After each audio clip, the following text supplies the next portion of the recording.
Real Housewives Jen Shah surrenders to Texas prison, doing time for wire fraud.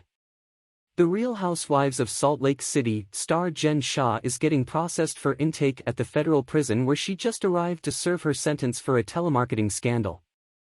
Jen surrendered to begin her 6.5 years behind bars, arriving at FPC Bryan in Bryan, Texas. Her lawyers had previously requested that she report to FPC Bryan, so it all worked out.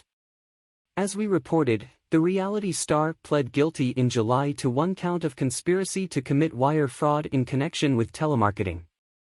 Prosecutors said she was targeting and scamming people out of cash with the scheme. Feds wanted her locked up for 10 years, listing off numerous reasons why she's the most culpable person charged in this case.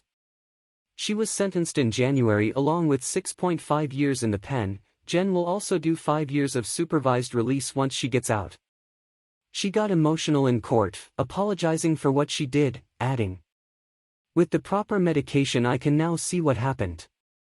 Her sentence came with some special conditions post-lockup, most notably she'll have to participate in a mental health treatment program. Jen did an interview with White Collar Advice shortly before reporting to FPC Bryan. She talked about why it took her a year to admit she was guilty, what she's going to bring to prison with her and her plans to document everything she experiences. In another news, Mark Wahlberg sells Bev Hills estate for $55 million. Mark Wahlberg has closed the deal on his beautiful compound in Beverly Hills, and while the sale came in lower than his OG asking price, he's still walking away with a fat chunk of change. We've learned Mark's insane property sold Friday for $55 million. Quite a markdown from his past asking price of $87.5 million, but impressive nonetheless. As we reported, Mark listed the estate in April of last year with mega realtor Kurt Rappaport of Westside Estate Agency and Carl Gambino of Compass, after the actor picked up the land back in 2009 for only $8.25 million. The compound comes with a 12-bed, 20-bath mansion, plus a suite guest house. Overall it's got 30,500 square feet of living space and the amenities are to die for.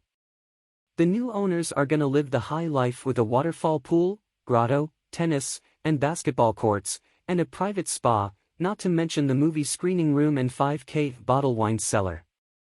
As for Mark, he said he's headed to Vegas, where he plans on creating a new escape for him and his family. On our next news we have Ohio chemical disaster.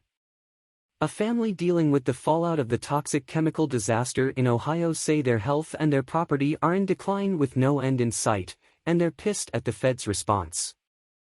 Nathan Izotic, whose family owns a home 2 miles from the train derailment that unleashed toxic chemicals into the air, water, and ground. Despite getting the green light to go home, Nathan says he and his family are still suffering from headaches, confusion, tiredness, vomiting, and difficulty breathing. He says the air smells like burnt plastic, there's a chemical sheen and rainbow coloration in the creek running through their backyard, and everything reeks of chemicals. In perhaps the most damning sign of what's happening, Nathan says there's absolutely no sign of wildlife anymore, and his dog keeps throwing up.